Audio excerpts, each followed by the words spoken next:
The blizzard hammered down across the Wyoming Territory, burying the narrow dirt roads that snaked through Granite Valley under feet of drifting snow.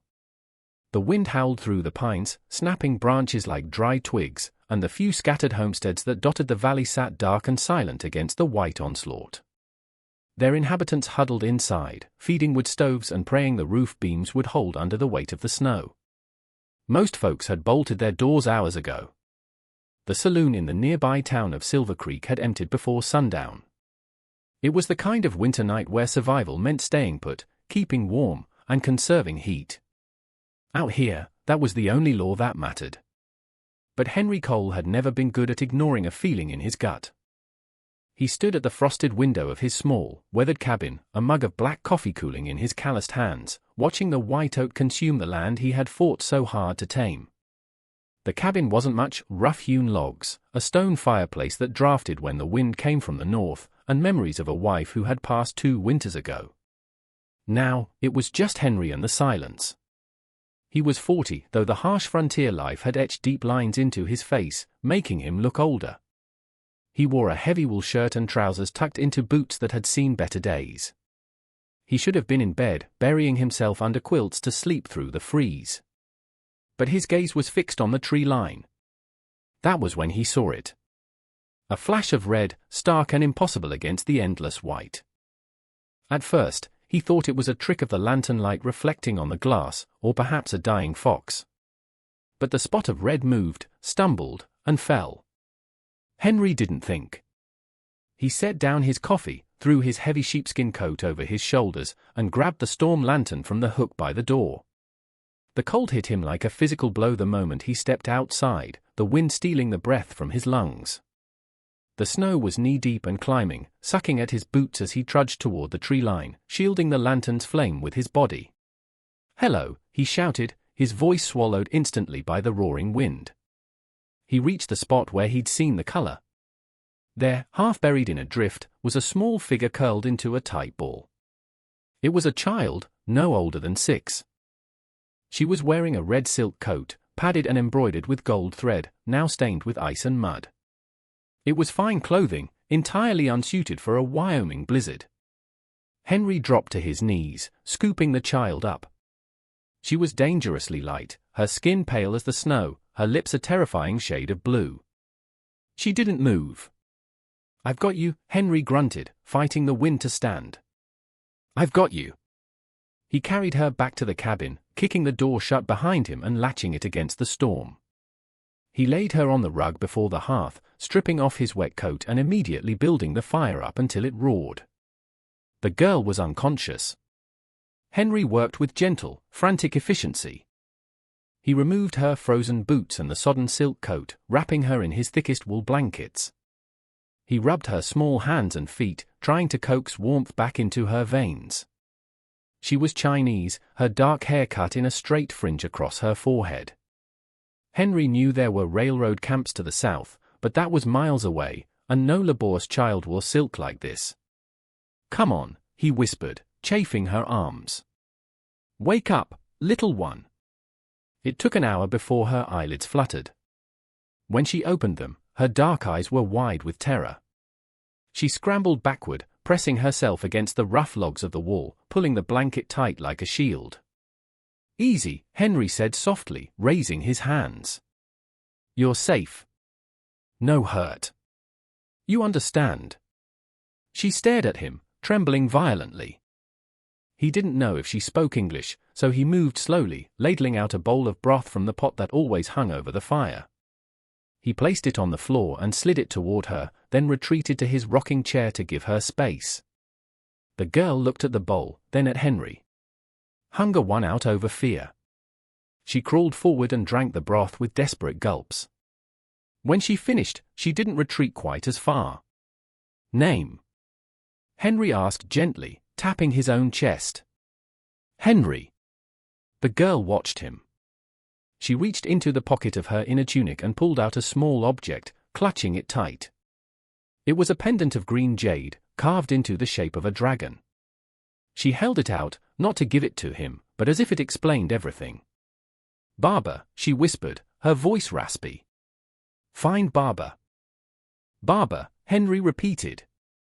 Father. She nodded vigorously. Then she pulled a folded, damp piece of thick paper from the same pocket. Henry took it carefully. It was a letter of transit, stamped with official seals in both English and Chinese characters. The name at the bottom was one Henry recognized, a name that was whispered in saloons and banks across the territory with a mix of awe and fear. Li Wei. Henry's blood ran cold. Li Wei was not just a merchant, he was a tycoon who effectively owned the new rail line pushing through the mountains. He was a man who commanded armies of workers and had the ear of senators. And this freezing, terrified girl was his daughter. Your barber is Li Wei? Henry asked. Li Mai, she said, pointing to herself. Mai. Henry looked at the window. The storm was raging harder than ever. If Li Wei was searching for her, he wouldn't stop for weather. But if the girl wasn't returned immediately, or if the wrong people found her, it could mean war. Okay, Mai, Henry said, his voice steady. We wait for the sun. Then, we find Barber. Mai seemed to understand the tone, if not the words. She curled up on the rug, exhaustion taking her. Henry didn't sleep. He sat with his rifle across his lap, watching the fire and the door, listening to the wind scream. The morning broke with a blinding brilliance, the sun reflecting off feet of fresh snow. The air was still and biting. Henry saddled his horse, wrapping Mai in layers of wool and his own sheepskin coat until only her eyes were visible. We're going to town, he told her as he lifted her into the saddle in front of him. Silver Creek. Someone there will know where the rail camp is. The ride was slow, the horse struggling through the deep drifts. Mai clung to Henry's arm, her small body tense. When they finally crested the ridge overlooking Silver Creek, the town looked peaceful, smoke rising from chimneys in vertical columns. But Henry knew Silver Creek. It was a town built on hard labor and harder prejudices. They rode down the main street, drawing stares immediately. A rancher riding with a Chinese child was not a sight seen every day. Henry ignored them and headed straight for the general store, which also served as the post and telegraph office. Thaddeus Thorne, the owner, was the closest thing the town had to a mayor, though he held no official title. Henry tied the horse and lifted Mai down. She gripped his hand tightly as they walked inside. The bell above the door jingled. Thaddeus Thorne was behind the counter, weighing flour. He was a portly man with a flushed face and eyes that always seemed to be calculating what he could take from you. Beside the wood stove stood Sheriff Grady, a thin, sour-faced man who enforced the law only when it suited him. The conversation in the store stopped dead when Henry and Mai entered. Henry, Thorne said, his voice lacking warmth. Didn't expect to see you dug out till noon. And? What is that? This is a lost child, Henry said, his voice loud enough to fill the room. Found her in the storm last night. She belongs to Li Wei, over at the rail expansion. Thorne scoffed, wiping his hands on his apron. Li Wei? The dragging tycoon? What would his kid be doing wandering around your shack? Got separated from a caravan, I reckon, Henry said. She has papers. I need you to send a rider or a wire to the main camp. Let them know she's safe. Sheriff Grady stepped forward, hitching his gun belt. He looked at Mai with open disgust. We don't cater to strays here, Henry. Especially not that kind. Mai shrank behind Henry's leg. She's a child, Grady, Henry snapped. And her father is the most powerful man in the territory. You want to explain to him why you refuse to help his daughter. Thorne laughed, a dry, rattling sound. I think you've been out in the cold too long, Henry. You think Li Wei is going to believe a dirt-poor rancher found his precious heir? More likely, you snatched her from a camp to ransom her back. The accusation hung heavy in the air. That's insane, Henry said, his grip on Mai's hand tightening. Look at the papers. He reached into his pocket to produce the transit letter. I don't need to read heathen scribbles, Thorne spat. Get her out of my store. You're sparing the decent customers. I'm not leaving until we get word to her father, Henry said, planting his feet. You're leaving because I said so, Sheriff Grady growled, his hand resting on the butt of his revolver. Take the girl and ride on, Henry. Dump her back where you found her for all I care. But she don't stay in Silver Creek. Henry looked around the room. A few other locals were watching, their faces hard and unyielding. There was no sympathy here. Just the cold, ugly reality of the frontier. You're making a mistake, Henry said, his voice low. A big one. The only mistake is you bringing trouble to my door, Thorne said.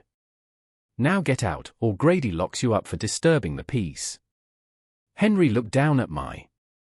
She was trembling again. He couldn't fight the whole town, not with her in the line of fire. Fine, Henry said. But when her father comes, don't say I didn't warn you. He turned and walked out, the sheriff following them to the porch to ensure they left. Henry lifted Mai back onto the horse. Where go? Mai asked, her voice small. Back to the cabin, Henry said, mounting up. We'll wait there. If they won't send word, we'll build a signal fire big enough for the whole valley to see. He rode out of town, feeling the sheriff's eyes on his back. He didn't know that the signal fire wouldn't be necessary. He didn't know that Li Wei's trackers had already found the trail of a lone horse in the snow. Night fell early in the winter. Henry and Mai were back in the cabin, the fire crackling. They had shared a meal of beans and cornbread. Mai had warmed up, showing Henry how to make shadow puppets on the wall with her hands. For a moment, the danger felt far away. Then, the ground began to vibrate. It wasn't the wind. It was a rhythmic, thundering pound that grew louder by the second.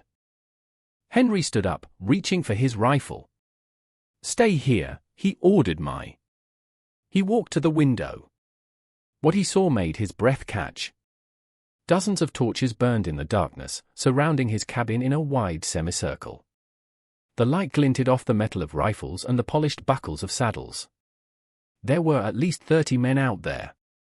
Henry Cole. A voice called out. It wasn't the sheriff. It was a voice of absolute command, accented but perfect in its diction. Step outside. Henry checked the load in his rifle, then leaned it against the wall. If they wanted him dead, he'd be dead already. He opened the door and stepped onto the porch, his hands visible. The scene was intimidating. In the center of the riders, on a magnificent black stallion, sat a man in a long fur coat and a wide-brimmed hat. His face was sharp, intelligent, and currently masked with a terrifying calmness. Flanking him were men who looked like hard-bitten mercenaries, and Chinese enforcers armed with repeaters. I am Li Wei, the man said. You have something of mine. Henry nodded slowly. I do. She's inside. Warm and fed. Li Wei's expression flickered, a crack in the stone. Bring her out. Henry turned to the open door. Mai. Baba is here. A small cry came from inside, and then Mai was running. She flew past Henry, barefoot in the snow, launching herself off the porch. Li Wei was off his horse before she hit the ground, catching her and burying his face in her neck. The silence that followed was heavy. The riders watched, their weapons lowered but ready. Li Wei held his daughter for a long time, listening to her rapid-fire Mandarin as she pointed at Henry, then pantomimed the cold, the fire, and the soup. Finally, Li Wei stood, lifting Mai onto his saddle. He turned to Henry, walking up the porch steps until he stood eye to eye with the rancher. She tells me you found her in the drifts, Li Wei said. That you carried her, gave her your own blanket, and fed her before yourself. She's a child, Henry said simply. It's what you do. It is what you did, Li Wei corrected. My men tracked her to the town. They say you were there. I tried to get help, Henry said, a bitter edge entering his voice. I wanted to send a wire to you. The storekeeper and the sheriff. They had other ideas. Li Wei's eyes narrowed. They refused. They threatened to arrest me if I didn't dump her back in the snow, Henry said. They didn't believe she was yours, and they didn't care if she froze. Li Wei's face hardened into something that looked like carved granite. He turned to his head enforcer. Captain Chen. Take 10 men. Escort my daughter back to the private car at the railhead. The rest of you. Ride with me. Ride where? Henry asked. To Silver Creek, Li Wei said softly. I wish to speak with this sheriff and storekeeper. He paused, looking back at Henry. Ride with us, Mr. Cole. I think you should see this. The town of Silver Creek was asleep when the thunder returned. This time, it wasn't a lone rancher. It was an invasion. Li Wei's riders flooded the main street, their torches turning the night into day. Men kicked open the doors of the general store and the sheriff's office. Thaddeus Thorne was dragged out in his nightshirt, sputtering and indignant. Sheriff Grady was pulled from his cot, his gun belt stripped from him before he could reach it. They were thrown into the muddy snow in the center of the street. Townspeople peered fearfully from their windows, watching the army that had occupied their town. Li Wei remained on his horse, looking down at the two shivering men. Henry sat on his horse beside the tycoon, watching the tables turn with a grim satisfaction. Who are you? Sheriff Grady stammered, looking at the wall of armed men. What is the meaning of this? I am the man whose daughter you condemned to die, Li Wei said. His voice was not loud, but it carried to every corner of the street. I am Li Wei. Thorne's face went white. Mr. Wei. We didn't know. Mr. Cole told you, Li Wei said, gesturing to Henry. He showed you her papers. He begged for a telegraph. And you told him to throw her back into the blizzard. We thought he was lying. Thorne cried. We were just being cautious. Cautious, Li Wei repeated. He looked at the town. I am building the railroad that will feed this territory. My money pays for the goods in your store. My trains will carry your cattle. I thought I was bringing progress to this valley. But I see I was mistaken. He leaned forward in his saddle. From this moment, the Iron Dragon line will not stop in Silver Creek. There will be no depot. No mail drop. No supply offloading. My tracks will bypass this town by 10 miles to the east. A gasp went through the onlookers. That was a death sentence for a frontier town. Without the train, Silver Creek would wither and die within a year. You can't do that. Thorne shrieked. It will ruin us. You tried to ruin my family, Li Wei said coldly. You showed me your character. Now, I show you the cost of it. He looked at Sheriff Grady.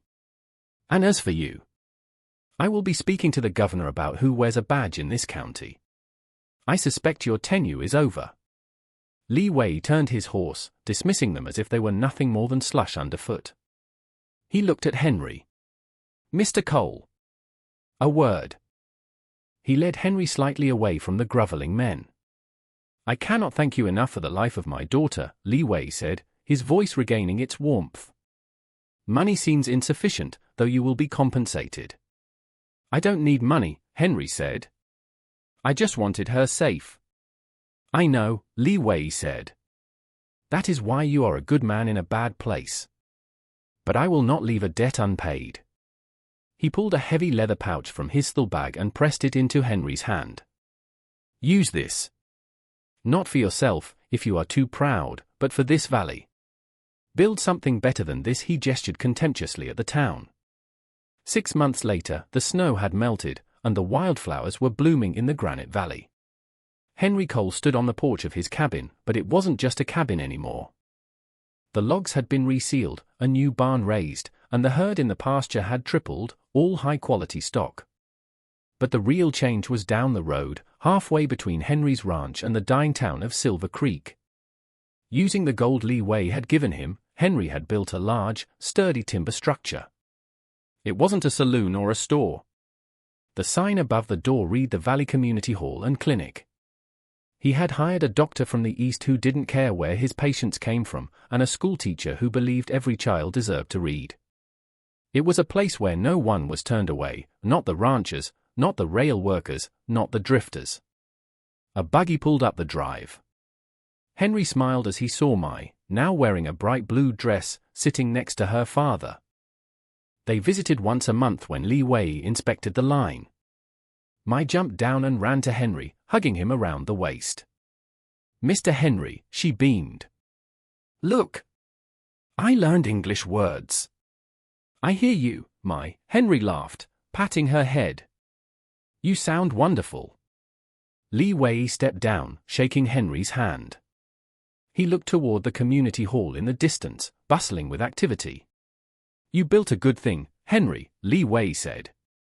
"We built it," Henry corrected.